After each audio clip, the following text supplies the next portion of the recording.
وقالوا حسبنا اللہ ونعم الوکیل، انہوں نے کہا ہمیں اللہ کافی ہے اور وہ بہترین کار ساز ہے۔ جس کو اللہ کافی ہو اس کو کسی اور کی حاجت نہیں رہتی۔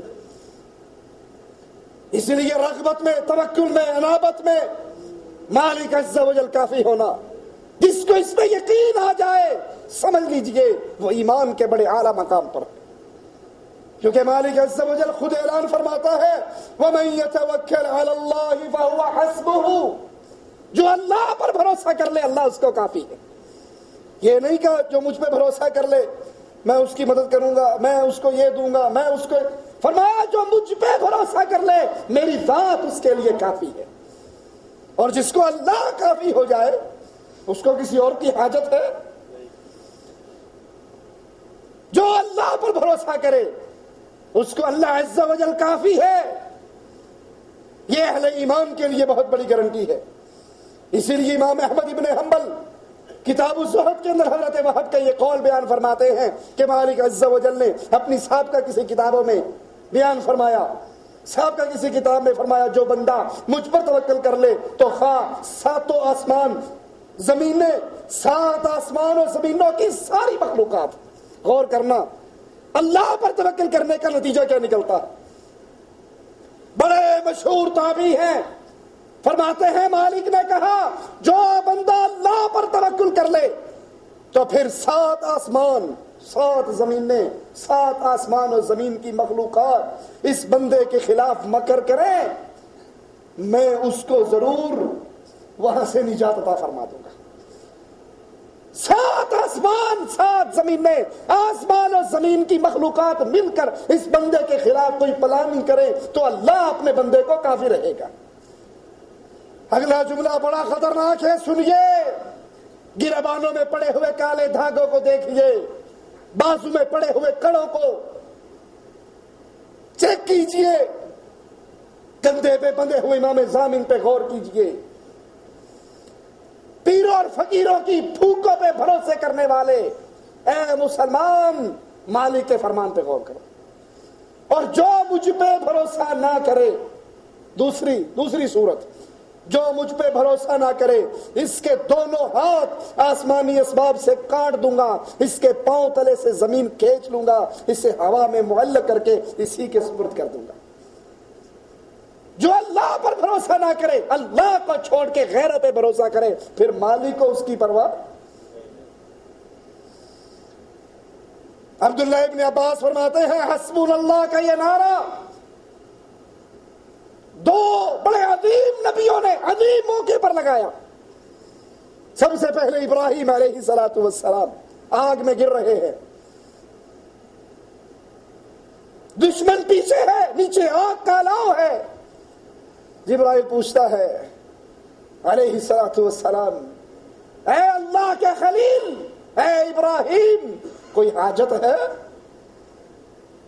زبان حال سے کہنے دیجئے بارش برسا کے آگ کو ٹھنڈا کر دے، ہوا چلا کے آگ کو ختم کر کے رکھ دے، کوئی حاجت ہے؟ اس موقع پر نیچے آگ، پیچھے دشمن، درمیان میں ابراہیم علیہ السلام، اس موقع پر ابراہیم آواز لگاتے ہیں حسبنا اللہ ونعم الوکیل، مجھے اللہ کافی ہے اور وہ بہترین کارساز ہے۔ اے جبرائیل حاجت تو ہے لیکن تجھ سے نہیں، تیرے اللہ سے ہے۔ اور جو اللہ پر بھروسہ کرے، یہ آواز لگائے، پھر نتیجہ کیا نکلتا ہے؟ مالک عز و جل اپنے قانون کو بدل دیتا ہے۔ آگ کا کام تو جلانا تھا، کہا آگ ٹھنڈی ہو جا، تیرے اندر میرا مواہب بندہ آ رہا ہے۔ برد و سلام، ٹھنڈی اور سلامتی والی۔ دوسرا موقع رسول اللہ صلی اللہ علیہ وسلم جنگ احد پر جب کفار بھاگے، اللہ کے نبی صلی اللہ علیہ وسلم کے ساتھ 70 صحابہ، ابو سفیان کو راستے میں ایک شخص ملتا ہے، اس کے ہاتھ پیغام بھیجتا ہے کہ جاؤ محمد کریم صلی اللہ علیہ وسلم کو کہہ دو ہم واپس آئیں گے اور آپ کے باقی ساتھیوں کو بھی تہس نہس کر دیں گے۔ رسول اللہ صلی اللہ علیہ وسلم نے جو ہی یہ پیغام سنا کہا حسبنا اللہ ونعم الوکیل، ہمارا اللہ ہمیں کافی ہے اور وہی ہمارا کارساز ہے۔ زندگی زندگی کا کوئی موقع آئے نچوڑ سن لیجئے، دلوں میں بٹھا لیجئے، زندگی کا کوئی موقع آئے، کسی کو اولاد نہیں ہو رہی، کسی کی بیماری ختم نہیں ہو رہی، کسی کے قرضے ختم نہیں ہو رہے، کسی کی آزمائشیں نہیں ٹل رہی، ہر حال کے اندر اسباب کو اختیار کر کے بھروسہ اللہ کی ذات پہ کرے،